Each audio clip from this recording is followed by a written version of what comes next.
At my father's funeral, my mother walked over to where I was sitting and put her hand on the back of my chair. Then she pointed to the last row, the one near the doors where the late people sit, and she said it loud enough for the cousins to hear. "Real family only, Grace, for the photos. You can wait." I was 37 years old, and I was the only person in that room who had actually been crying. I picked up my coat and I moved to the back. That was a choice, and I want you to understand it as one.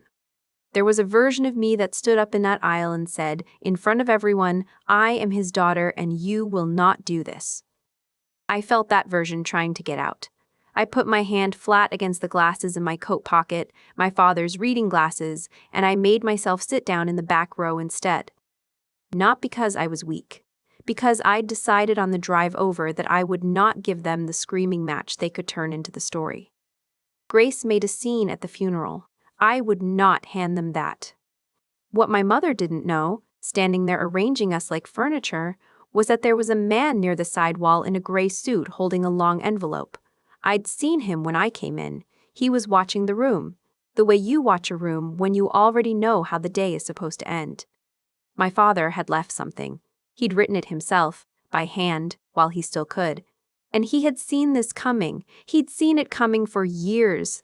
I just didn't know yet how completely he'd answered it, or that before the day was over, my mother would do everything in her power to make sure those pages were never read out loud.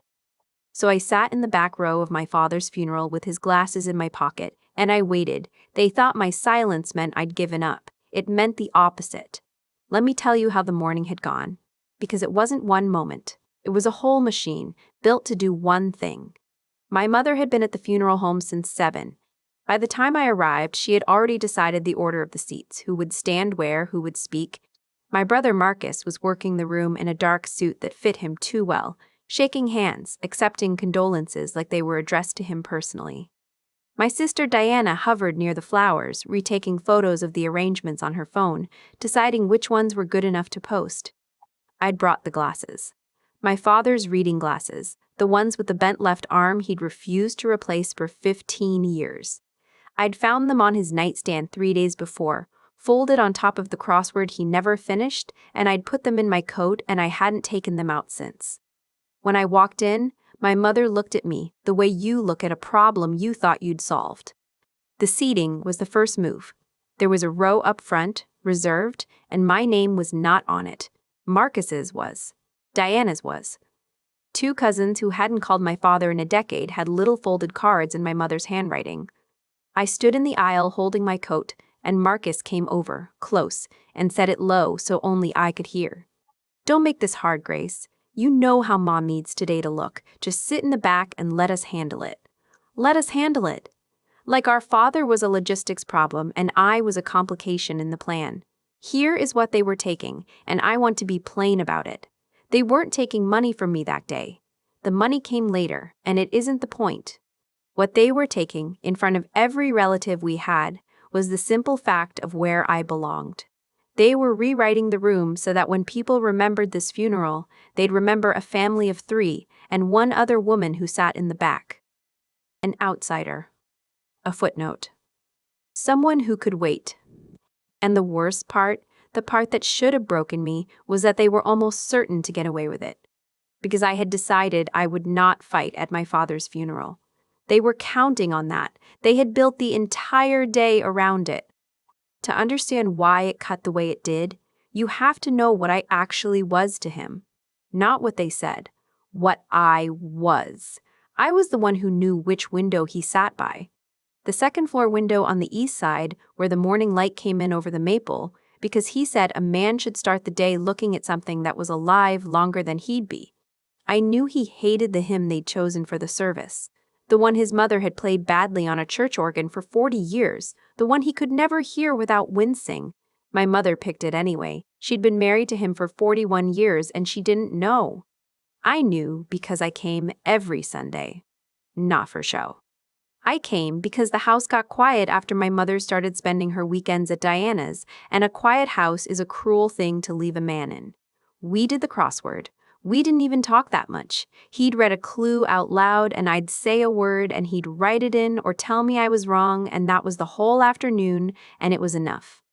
The last Sunday I saw him strong. He took his glasses off and cleaned them on his shirt the way he always did, and he looked at me a second too long and he said, "You're the one who comes. That's all. You're the one who comes." I didn't think anything of it then. He said small things like that. I thought it was just a Sunday. I know now he was keeping a ledger. He'd been keeping it for years. He was writing down, somewhere only he could see, who came and who didn't, who sat with him and who waited to see what he'd leave behind. And he was getting ready to read it back to the room. My brother and sister had drifted a long time before this. Drift isn't a single betrayal. It's a slow turning, and for a while you can tell yourself you're imagining it. Marcus started calling more often the year his business got big. Funny how that worked. Suddenly, there were Sunday calls, but the calls were about a loan or a cosign or whether Dad had thought about the future, which was Marcus's careful way of asking what was in the will without saying the word. My father would get off the phone and sit there a minute and then pick the crossword back up without a word, and I learned not to ask. Diana's version was softer and somehow worse. She came around at holidays with a camera and a caption already written in her head. She'd post a photo of the two of them, her cheek against his, "Love this man, my whole heart," and she hadn't driven out to see him in 4 months. He knew. He'd see it because my mother would show it to him, proud, and his face would do a small thing, a kind of folding, and then he'd go back to whatever he was doing. I saw exactly how little it cost them the week he was dying. He was in the hospital and I was there every night. And one evening, Diana came by for 20 minutes, took a photo of her hand on his, and asked me in the hallway on her way out whether anyone had started thinking about the house. Her father was breathing through a tube 40 feet away and she wanted to know about the house. I didn't answer her. I went back in and sat down and finished reading him the crossword clues he could no longer see to fill in. They weren't cruel to him exactly. That's what made it hard to name. They were just always positioning, always angling toward the money like plants leaning at a window. To them, he had stopped being a father somewhere along the way and become an estate that hadn't opened yet.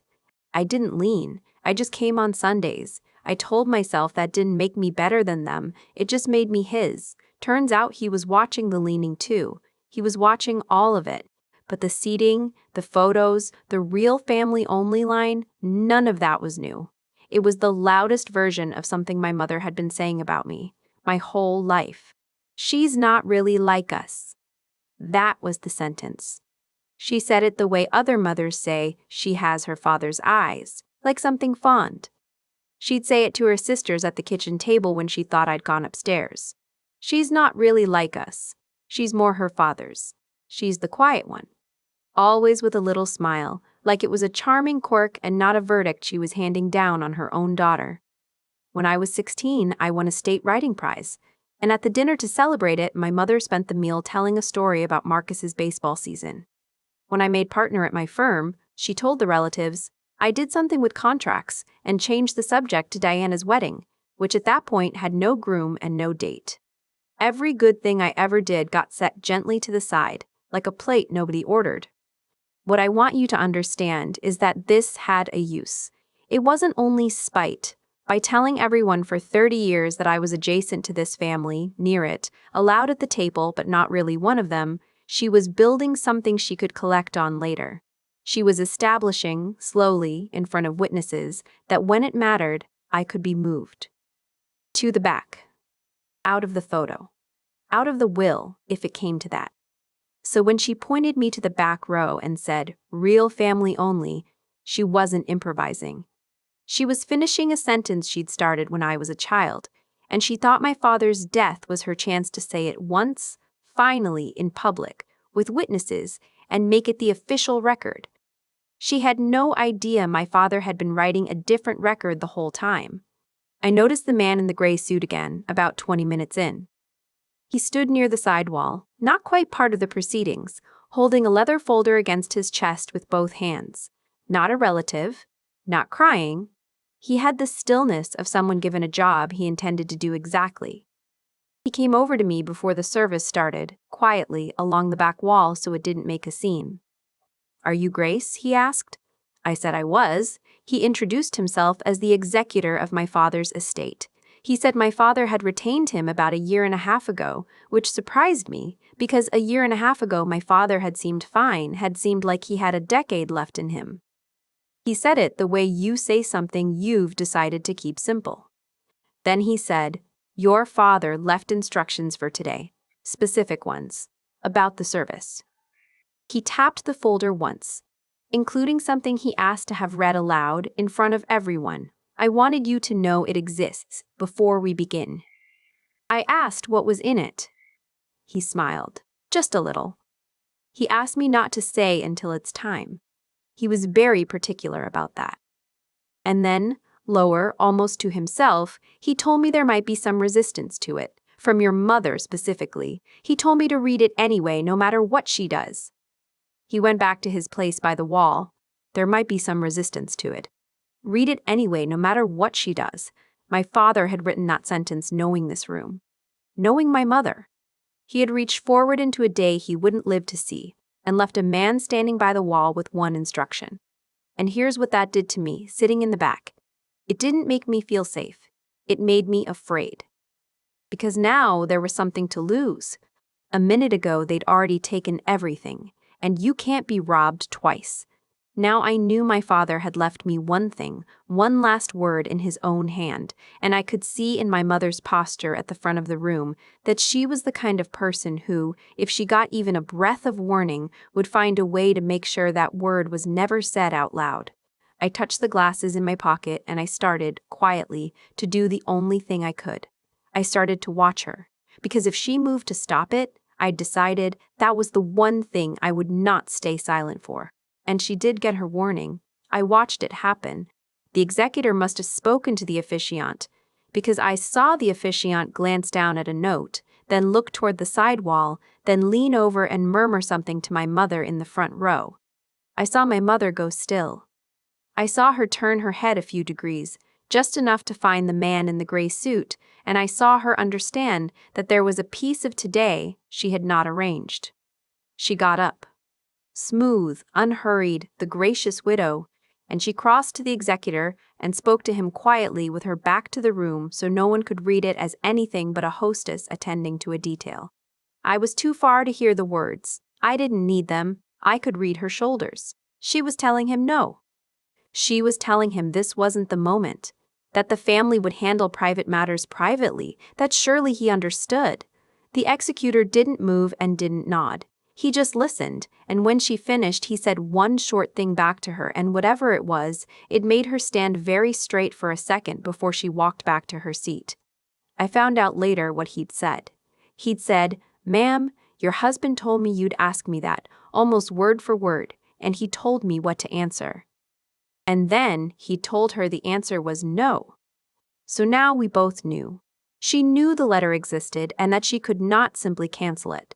And I knew she was going to spend the rest of this service looking for the seam, the gap, the moment of confusion where a thing can be quietly skipped and everyone is too polite to ask why. I knew her. She did not fight things head on. She made them disappear in the gaps. I moved up 4 rows while the choir stood. Not to the front. Just close enough that when the moment came, I would be near enough to say one word if I had to. The glasses were in my hand now, out of my pocket, closed in my fist. The service began, and for a while it went exactly the way my mother had built it to go. The hymn he hated played. People stood. The officiant said warm, general things about a man he'd met twice. And then came the photographs, the part my mother had been steering toward all morning, the part that was really the whole point. They gathered at the front, my mother in the center. Marcus on one side with his hand on the casket like he was posing for a campaign. Diana on the other, chin angled, finding her light. The 2 cousins who hadn't called in 10 years filled in the edges. Somebody's phone came up. Somebody said, "Okay, everyone in." I was not in the frame. The flash went. They held it, reset, did it again to be sure. And then Diana looked down at the screen, at the photo of her family arranged around her father's body, and she said, bright, satisfied, loud enough to carry, "Oh, that's the one. That looks like just us. That looks like just us." Over his casket, with me sitting 40 feet away in my coat. You have to understand what a photograph like that becomes. It outlives the day. In 10 years, when someone goes through old files, that's the picture that comes up when they think about the day we buried my father. A family, gathered, grieving together. One empty space at the front that no one will ever explain, because by then the story will have hardened into, "Oh, Grace, she was never really close with them." I watched my own erasure get committed to the record, and I kept my promise. I didn't move. I didn't make a sound. It looked, from the outside, like it was over, like they'd won the day before it really started. And the man by the wall still hadn't moved, and the folder was still in his hands, and somewhere in the front row, my mother was still watching for her gap. Then Marcus stood up and walked to the front, and I understood the day wasn't going to be quiet erasure. It was going to be a takeover. He went to the small lectern beside the casket, unfolded a piece of paper, tapped the microphone. "I'll speak for the family," he said. "I'll speak for the family." He didn't look at me. He didn't have to. He talked about fishing trips I'm fairly sure happened twice. He talked about our father's lessons about hard work, which was rich from a man who'd spent a decade asking that same father to co-sign his life. And then he said the thing he'd come up there to say, the thing that was the whole reason he'd claimed the microphone. "Dad raised 2 kids who carry his name forward," Marcus said, looking out at the room. "My sister Diana and me. Everything he built, everything he stood for, lives on in us. That's the family he leaves behind. 2 kids, Diana and me." He said it slow and clear so there'd be no mistaking it, no possibility that a relative could later say, "Well, surely he just meant." He was standing over our father's body, with our father not even in the ground yet, erasing me from the count of his children. Out loud. Into a microphone. To everyone we'd ever known. Diana dabbed her eyes at exactly the right moments. My mother nodded along, the picture of a grieving widow surrounded by her real children. And I sat there with my father's glasses closed in my fist, and I made the hardest choice of the whole day, which was to stay seated through that. Because every nerve I had wanted to stand up and say there were 3. There were 3 of us, and I was the one who was there. But I knew if I did, I'd be the woman who interrupted a eulogy, and that story would eat the truth alive. So I held it. I let Marcus finish digging. The longer he talked, the more I noticed the man by the wall had taken one step forward. The folder was open now. When Marcus finished, he folded his paper with a little flourish, and there was that soft murmur a room makes when it's been told what to feel. My mother reached up and squeezed his hand. The officiant stepped back toward the lectern to move things along, toward the burial, toward the part where this version of the day would set like concrete. This was her gap. I saw her see it. The service flowing forward, everyone moving toward the cars, the letter simply never reaching the air. She gave the officiant a small nod, the kind that says, "Yes, let's continue, let's keep things moving." And the man in the gray suit stepped forward into the aisle. "Before we continue," he said, not loud, but in the voice of a man given permission by someone with more authority than anyone living in that room. "I've been asked to read something. By the deceased." He left written instructions that it be read at this point in the service, to everyone present. The room went still in a new way. Not the still of grief. The still of a room that senses the floor has shifted and doesn't know which way it's tilting. I watched my mother's face. I'll remember it the rest of my life. She turned in the front row and she looked for the executor, and then she looked past him, to where I was now sitting 4 rows from the front, and something crossed her face I had never once seen there in 37 years. It was fear. She didn't know what was in the envelope, but she knew my father.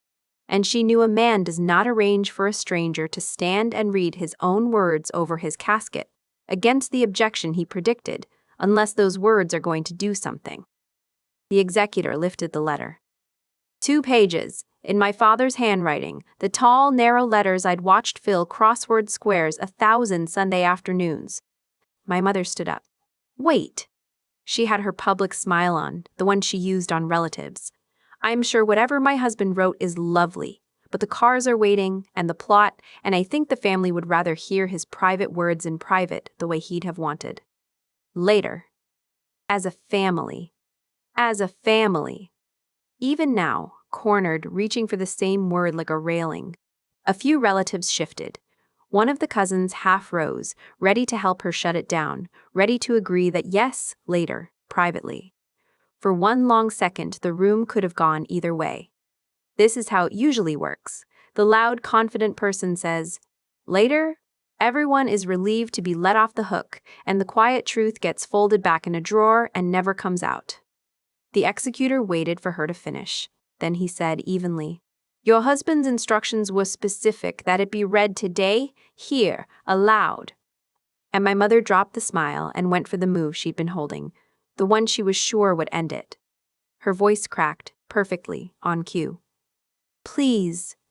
She turned, not to him, but to the room, to all those watching faces. "Please don't do this to my children at their father's funeral. Haven't we been through enough today?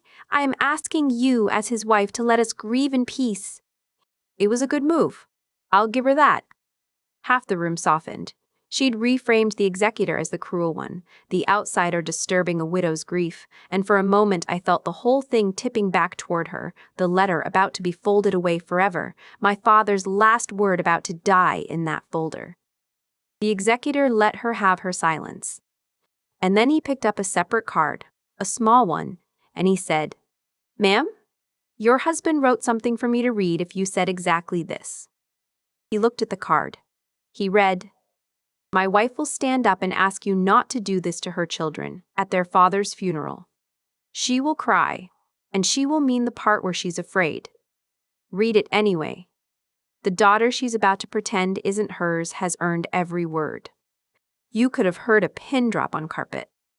My mother sat down, not gracefully. She sat the way you sit when your legs make the decision for you.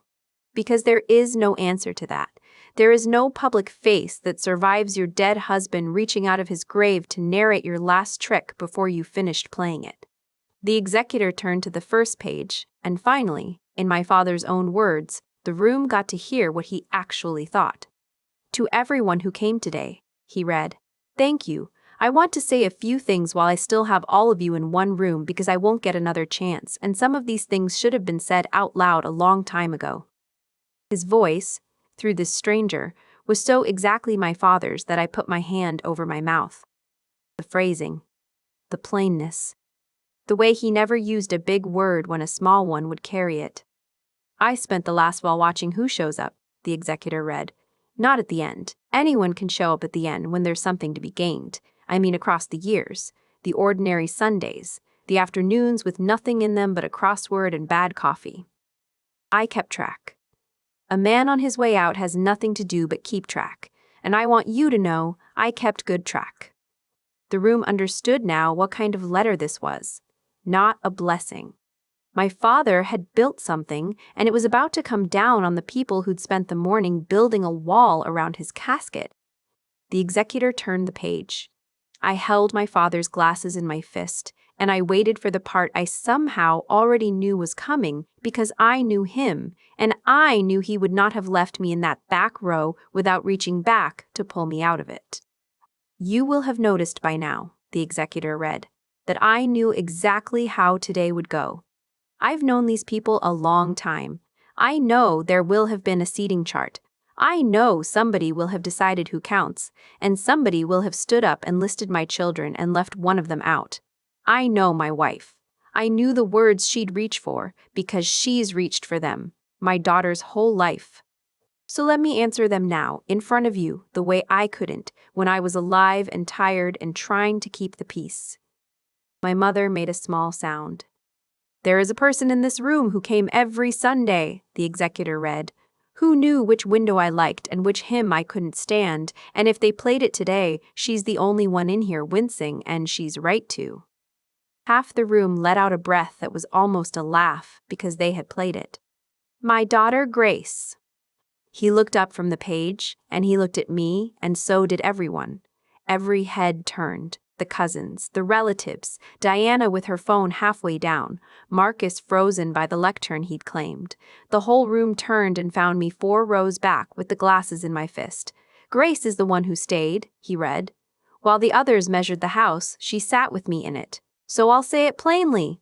If anyone tells you that girl wasn't really one of us, if anyone moves her to the back, or leaves her out of the picture, or stands up and counts my children and skips her name, if anyone says real family only where she can hear it.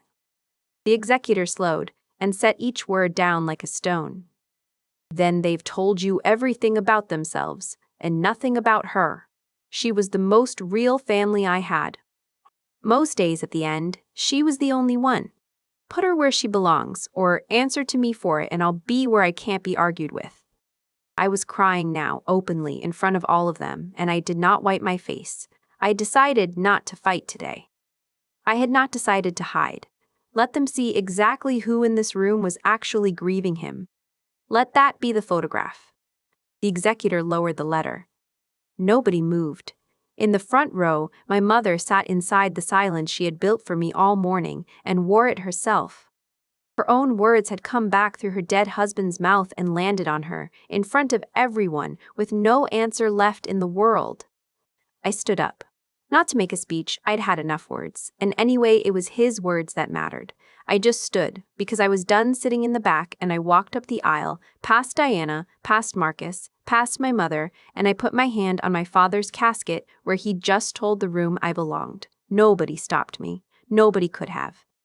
What happened after the letter was its own kind of justice, and it didn't need me to lift a finger. You could watch it move through the relatives in real time, the entire morning getting resorted behind their eyes. The seating chart wasn't decorum anymore, it was evidence. The photo wasn't a family photo anymore, it was a thing my mother had staged with the dead man's actual daughter deliberately left out, the daughter he'd just called, the only real family he had. The photographer was the one who made it concrete. He'd been hired for the day, an outsider with no stake, and after the letter he walked quietly to the front where I stood with my hand on the casket, and he asked, low, just to me, would you like one? With him? And I said yes. So there is a photograph from that day after all. Me, alone, with my father. The last one taken. The only one that was true. An aunt I barely spoken to in years crossed the room and sat with me and took my hand and said nothing, which was the right thing. A cousin who'd stood in the family photo made an excuse and didn't come to the graveside at all. Marcus stood by his claimed lectern with his folded eulogy and nowhere to put it, the speech he'd given to take the family answered, point for point, by the one voice in the building he could not talk over. And Diana, who'd curated the whole day for an audience, put her phone away. She'd understood finally what the day would be remembered as, and that there was no caption that fixed it. Nobody screamed. Nobody got dragged out. It was quieter and worse than that.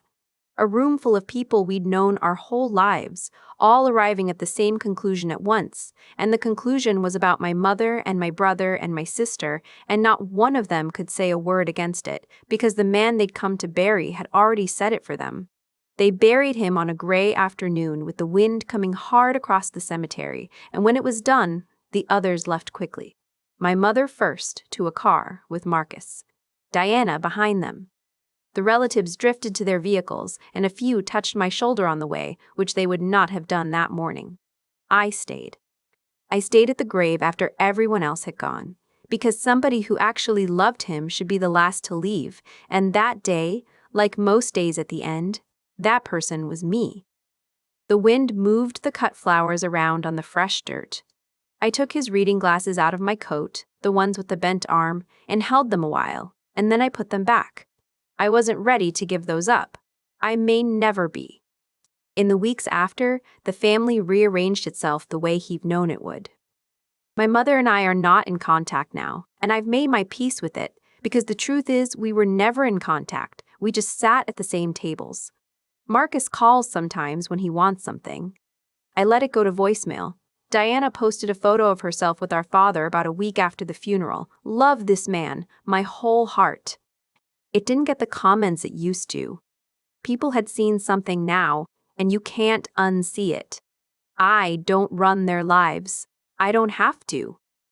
My father handed me the only thing I ever wanted from that family, which was the truth said out loud, in the open, where it couldn't be folded back in a drawer. He spent his last clear months making sure that on the day they tried to erase me, he would be the one to put me back.